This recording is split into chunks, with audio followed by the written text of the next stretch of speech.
Doctor साहब, कौमी assembly इजलास में पहलगाम वाक़े के बाद भारतीय गैर कानूनी यकतरफा इकदाम के खिलाफ मुज़म्मती करारदाद को मुतफ़िका तौर पर मंजूर कर लिया गया है। देखिए जी, ये तो एक कशीदगी है जी पूरे खत्ते में, लेकिन जो मोदी सरकार है उनको एक प्रॉपर शटअप कॉल आई है तमाम दुनिया की तरफ से। शटअप कॉल सही कि आप किसी किस्म की जाहिरियत से बाज रहें। तो वो अब इस तरह की जो छोटी छोटी हरकतें हैं कि पानी बंद कर दिया, ये वो सारा कर रहे हैं। प्रॉपर शटअप कॉल आई है। और उनके अब तो ये सूरत हाल है कि उनके जो वहाँ पे अरकान पार्लियामेंट हैं और उनके जो मुंतखब अरकान हैं, उन्होंने भी वहाँ पर वो जो राफेल तैयारे हैं उनका प्लास्टिक के छोटे छोटे राफेल तैयारे उठा के वो मजाक उड़ा रहे हैं उनका।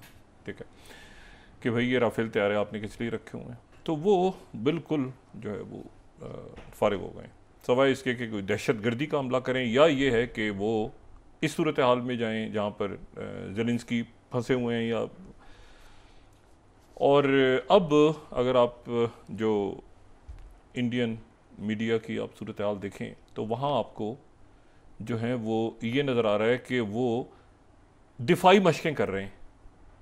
मतलब हमला तो छोड़ दें, अब वो उनके यहाँ जो है वो ये शुरू हो गया है कि हम पे हमला होने वाला है, तो 7 तारीख को मुकम्मल तौर पे कई रियासतें बंद हो जाएंगी। कल जो है वो फिरोजपुर कैंट में उन्होंने कैंटोनमेंट में रात को ब्लैकआउट कर दिया। मतलब अभी उन पे हमला होने वाला है। यानी वो हमले से बचाव के लिए तदाबीर लोग घरों में पूरे भारत में उन्होंने अजीब ट्रक की बताई। यानी हमला उन्होंने पाकिस्तान पे करना था और वहाँ पर अब जो है वो मशकें शुरू हो गई। 30 स्लाइड ज़रा दिखाएं। Security drill advisory to states for 7 मई से, ठीक है ना, अगर हॉस्टाइल अटैक हो भारत पे तो वहाँ पर क्या करना है आपने। अब ये शुरू हो गया वहाँ पे, यानी बचाव की तदाबीर। ये नहीं कि हमला करना है उसको छोड़ दें आप। अब वहाँ ये शुरू हो गया है कि भाई अगर हमला हो जाए 34th मिनिस्ट्री उनकी जो है वो ये कह रही है 34th के तमाम भारत जो है वो अपने लोगों से कह रहे हैं कि ये बचाओ, मतलब खंदकों में घुस जाओ, ब्लैकआउट करो, पाकिस्तान हमला कर दे तो क्या करना है, उस सूरत में क्या करना है। ये 35 है द हिंदू, यानी अजीब होम मिनिस्ट्री है। राजनाथ सिंह पता नहीं क्या हुआ है इनको, अचानक इनका दिमाग जो है वो मतलब मैं कोई बात नहीं कहना चाह रहा, लेकिन वो पूरे भारत में उन्होंने 7 मई से ये कहा है कि अपने आप को बचाने की ड्रिल शुरू करो, मशकें शुरू करो पूरे भारत में। हमला छोड़ दें, हमला वो टिल फर्दर ऑर्डर, खबरदार जो कुछ किया मोदी का मैसेज आ गया है पूरी दुनिया की तरफ से। और अब वो अपने बचाने के लिए, यानी अब इस पे क्या बात की जाए। अब मैं देखें फॉल्स फ्लैग का पहले एक उनका मामला चल रहा है, अब मुझे डर ही लग रहा है अपने कुछ 8-10 जहाज ही ना अपने ऊपर गिरा लें। तो ये कर सकते हैं ना भाई। अब आप यानी ये क्या बात हुई, यानी अब तो यही फॉल्स फ्लैग हो सकता है ना कि अपने ऊपर जहाज गिरा लें, या ये कहें कि ये जो है ये पता नहीं क्या करेंगे। मतलब अपने पूरे मुल्क में हिजान वबा किया हुआ है कि खंदकों में घुस जाओ, ब्लैकआउट कर दो। और एक तमाशा सा लग गया है पूरे में। NDTV में अभी देखें 30 सेकंड, ये जो है ये 1971 के बाद पहली दफ़ा सेंटर जो है वो कह रहा है कि तमाम रियासतों में और जम्मू कश्मीर में मतलब हमला होने वाला है भारत पे भाई। और ये Times of India 33rd Firozpur cantonment conducts blackout drill, ये उनका जो फिरोजपुर वहाँ पर वो जनाब ब्लैकआउट रात को था। रात भर वो छुपे लोगों को छुपा दिया, खंदकों घुस जाओ, घरों में जो पता नहीं, मुझे नहीं समझ में आया कि ये क्या मामला हुआ है। एक तो मुझे पता है कि शटअप कॉल, वो तो अंदाज़ा है, मगर ये उसके बाद अपने लोगों को हिजान में क्यों बपा कर रहे हैं। हिजान बपा है पूरे भारत में इस वक्त। यानी हम पे यहाँ हमला होना है तो यहाँ एक सुकून है, ठीक है, चौकस है, फ़ज़ाइया चौकस है, सारे चौकस हैं बिल्कुल। फ़ज़ाइया, आर्टिलरी, आपकी स्पेस, आपकी टेक्नोलॉजी, आपकी नेवल फोर्सेस सारे तैयार हैं और कौम पूरी। वहाँ इन्होंने कौम को हिजाने में बपा कर दी है। चुन चुन के यूनी की तरफ से आया है ना, चुन चुन के छुप जाओ, चुन चुन के छुप जाओ। लोग कह रहे हैं भाई क्या, चुन चुन के नीचे मेज़ के नीचे घुस जाओ, चुन चुन के बत्तियाँ बुझा दो। मतलब अजीब तमाशा है। देखिए बात ये है सारी, ये तो जो सिलसिला है ना वो चलता रहेगा, लेकिन शिक शिकस्त फाश जिस चीज़ को हुई है ना, वो बहुत ज़बरदस्त चीज़ है। और मेरा ख्याल है उसमें से भारतीय अवाम मजमूई तौर पे अब इसमें से निकलेंगे। और वो दो जगहों पे आज से 100 साल पहले, रफली आगे पीछे मिलाएं तो 100 साल पहले जो है वो दो शिद्दत पसंद तहरीकें, इंतहा पसंद तहरीकें जन्म लेती हैं। एक तरफ तहरीक जन्म लेती है जो कि सहूनी तहरीक है, ठीक है, ज़ायनिज़्म। और वो ज़ायनिज़्म की जो तहरीक है वो खून में लथड़ी हुई तहरीक है। यानी वो वहाँ पर खून बहाते हैं फ़लस्तीनियों का भी, और साथ ही वो बरतानिया जिसने उनसे कहा था कि आ जाओ भाई यहाँ बैठ जाओ आके, वो उस बरतानिया का भी खून बहाते हैं। ये मैं दोबारा न्यूयॉर्क टाइम्स दिखा रहा हूँ 1947 का 45th स्लाइड। ये इरगन के इलाके में ये धमाके कर रहे हैं लोगों को, 11 Arabs 2 Britons missile thrown from taxi in Jerusalem, rift in Jewish agency, ये उनकी सारी, ठीक है। उसके बाद न्यूयॉर्क टाइम्स ये 44th, ये जनाब एल्स पे रेल उड़ा दी इन्होंने, ठीक है। और ये मतलब है ये एक दहशत गर्द तंजीम की सूरत से, एक तो है ना आपके ज्यूज़, एक है ज़ायनिस्ट, इनमें फ़र्क करना बड़ा ज़रूरी है। ज़ायनिज़्म यानी इंतहा पसंद, शिद्दत पसंद, ठीक है। ये शिद्दत पसंद जो है ना, ये हर मज़हब में आपको, या जो मज़हब में नहीं भी होते यानी एथिस्ट हैं, उनके अंदर भी आपको शिद्दत पसंदी नज़र आती है। और ये शिद्दत पसंदी आपको जो ज्यूज़ में नज़र आती है वो ज़ायनिज़्म की शक्ल इख्तियार कर लेती है। जो क्रिश्चियनिटी में नज़र आती है वो भी ज़ायनिज़्म उसको कहते हैं, या आप जो भी उसको काम, यही जो है ये इस्लाम में भी नज़र आती है आपको। शिद्दत पसंदी, कुफर के फतवे बांटे जा रहे हैं, ये हो रहा है सारा, वो हो रहा है, जिससे पाकिस्तान कम से कम बड़ी हद तक काफ़ी हद तक निकल गया। और तो वहाँ पर सहूनियत जन्म ले रही है और एक सहूनी रियासत बनाने की बात हो रही है। और वो जो है वो ये 46 2014 का एक आर्टिकल है फॉरेन पॉलिसी का 2014 का, how Zionist extremism became British spice biggest enemy. अच्छा, अब बात ये सारी कि ये तो जब वो वहाँ जन्म ले रहे हैं, एक दहशतगर्द तंजीम वहाँ पे जन्म ले रही है, और उसी दहशतगर्द तंजीम से फिर वाबस्ता शख्स जो है बेंगोरियन, वो उनका पहला वज़ीर आज़म बनता है, और उसी के नाम पे एयरपोर्ट का नाम रखा जाता है। और वो एयरपोर्ट जिसका अभी हम तज़किरा करेंगे, जिसके ऊपर मिसाइल गिराए हैं हुतीज़ ने।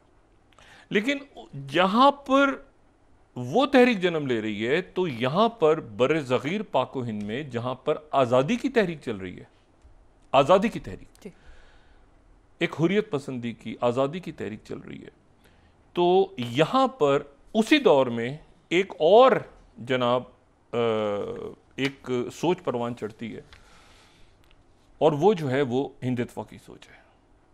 अच्छा, ये एक तो हिंदू मज़हब है ना, उस बेशुमार लोग हैं उसमें, नहीं, वो हिंदुत्व है, वो एक्सट्रीमिज़म है। और ये जो इनके साहब जो मौसूफ, जो कि ज़वाकार, ये जो हैं, ये सवारकर जो हैं, ये बरतानिया जाते हैं। बरतानिया जाने के बाद वहाँ पर ये गांधी जी से भी इनकी मुलाकात होती है। फिर उसके बाद ये वहाँ पर एक बंदा मदन लाल धिंगरा, उससे मुलाकात करते हैं, जो इंपीरियल कॉलेज में वहाँ पर मूवीज़ वगैरह भी बड़ी बनी है, लेकिन वहाँ पर मुलाकात करते हैं, और वो फिर जाके वहाँ पे एक ब्रिटिश ऑफिसर का मर्डर कर देता है लंदन में, इनके उकसाने पे, इसके उकसाने पे, ठीक है। और फिर ये वापस इसको तलाश कर रही है, वहाँ पे पुलिस बरतानिया की, फ्रांस की, आगे पीछे दाएं बाएं, फिर गिरफ्तार करके यहाँ भेजा जाता है। ये बिल्कुल ऐसे हैंड्स एंड ग्लव हैं, बिल्कुल ऐसे बरतानिया के साथ, ये बरतानिया के साथ मिले हुए हैं, ये ध्यान में रखें, ये बरतानिया के साथ मिले हुए हैं। ये आज़ादी के लिए ये 1947 की आज़ादी तक इनकी कोई लड़ाई नहीं है बरतानिया से, बल्कि जो आज़ादी के लिए लड़ रहे हैं लोग, ये उनसे बिल्कुल अलग थलग अपने आप को एक अलग सोच में है, जो सोच इनकी आगे जाके फिर आज जो नफ़रतों के बीज बोए हुए हैं अपने, वो आपको नज़र आते हैं। तो सवाकर, अब ये जो है उसके बाद ये वहाँ पर ये वहाँ से भेज दिया जाता है इनको गिरफ्तार करके, और यहाँ आते हैं, यहाँ पे ट्रायल होता है, वहाँ पर ट्रायल होता है, 50 साल की सज़ा हो जाती है। फिर ये माफ़ी लिखते हैं जॉर्ज पंजम को, ये किंग जॉर्ज को ये माफ़ी लिखते हैं, लेकिन वो तय होता है मामला। तो ये वापस आते हैं, वापस आने के बाद मौसूफ को काला पानी भेज दिया जाता है। पहले हम डिटेल में बात कर चुके हैं, काला पानी के वो जो थे अंडमान और निकोबार वहाँ पे भेज दिया जाता है। वहाँ पे दूसरा माफ़ीनामा लिखते हैं और तीसरा माफ़ीनामा लिखते हैं। फिर इनको एक जगह जो है वो शिफ्ट कर दिया जाता है, और फिर जो है ये वहाँ जब ये आ जाते हैं मौसूफ, तो आने के बाद जो है वो यहाँ पर फिर ये 1922 में ये सामने लेकर आते हैं। जो फर्स्ट स्लाइड है ये Hindutva, who is a Hindu, who is a Hindu, ये नए सिरे से फिर ये मज़हब बताएंगे लोगों को कि हिंदू होता क्या है। सही। अच्छा, वो गांधी जी, वो सारी जो एक मज़हब सदियों पुराना या हज़ारों साल पुराना है, अब ये बताएंगे कि ये हिंदू होता क्या है, ठीक है, हु इज़ अ हिंदू। और उसके बाद जो है ये उसकी तारीफ़ करेंगे, यानी तारीफ़ से मुराद ये कि उसको डिफ़ाइन करेंगे। फिर उसके बाद ये 1922 में ये पेपर लेकर आ जाते हैं सामने, और फिर उसके बाद ये आरएसएस कायम होती है 1925 में।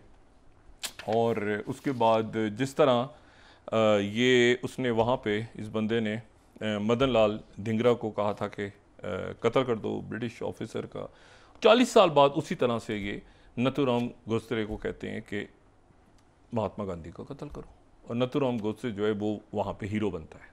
आज का वो हीरो है, यानी जो गांधी का कातिल है वो आज मोदी सरकार का हीरो है।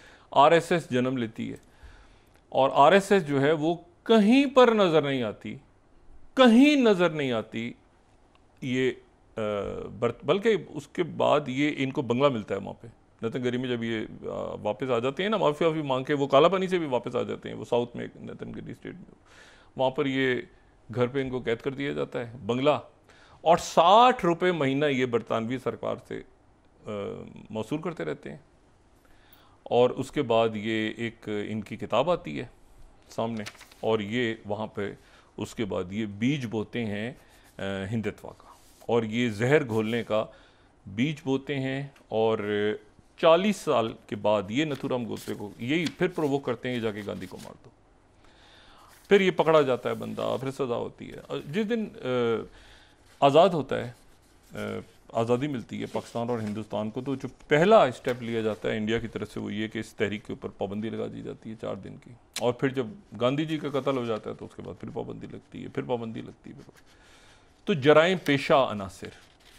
पेशा अनासिर जो कि आगे जाके जिनका हीरो है, आप सोचें ज़रा, तसव्वुर करें कि अमेरिका में वो हीरो बन जाए जो इब्राहिम लिंकन को जिसने कत्ल किया।